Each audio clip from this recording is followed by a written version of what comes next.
கரூர் கல்யாண பசுபதீஸ்வரர் கோவிலில் எரிபத்த நாயனார் பூக்குடலை விழா வெகு விமரிசையாக நடைபெற்றது. கரூர் கல்யாண பசுபதீஸ்வரர் கோவிலில் மகா அஷ்டமியை முன்னிட்டு எரிபத்த நாயனார் பூக்குடலை விழா கோலாகலமாக நடந்தது. இதையடுத்து கோவிலில் எரிபத்த நாயனார், புகழ்சோழ நாயனார், சிவகாமி ஆண்டார் ஆகியோருக்கு சிறப்பு அபிஷேகம், அலங்காரம் செய்யப்பட்டு பூஜை நடைபெற்றது. இதனை அடுத்து கரூர் மாநகராட்சி அலுவலகம் முன்பு விழாவுக்கான பந்தல் அமைக்கப்பட்டிருந்தது. யானை வாகனம் ஊர்வலமாக அழைத்து வரப்பட்டது.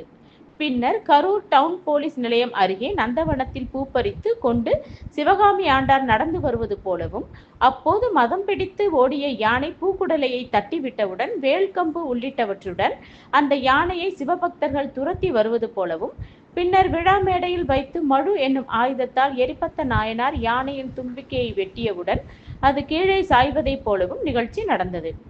பின்னர் புகழ்சோழ மன்னர் வேடமணிந்த ஒருவர் தான் வைத்திருந்த வாளால் தன்னை வெட்டும்படி கேட்டுக்கொண்டார்.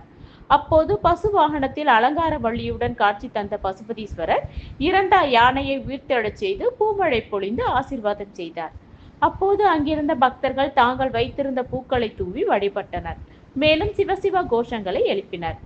அதனைத் தொடர்ந்து பூக்குடலைகள் புடைசூழ சிவகாமி ஆண்டார் முன்னே செல்ல, அதற்கு பின்னால் பசுபதீஸ்வரர் அலங்காரவள்ளி புகழ்சோழ மன்னருடன் வீதி உலா வந்து பக்தர்களுக்கு அருள்பாலித்தார். இதில் திரளான பக்தர்கள் பூக்குடலையை கையில் குச்சியால் சுமந்தபடி சென்றனர். பக்தர்களுக்கு வசதியாக கோவில் சார்பில் பூக்குடைகள் தயாரிக்கப்பட்டு வழங்கப்பட்டிருந்தன. பக்தர்கள் பூக்களை வாங்கி வந்து அதில் வைத்து கையில் ஏந்தி சென்றனர்.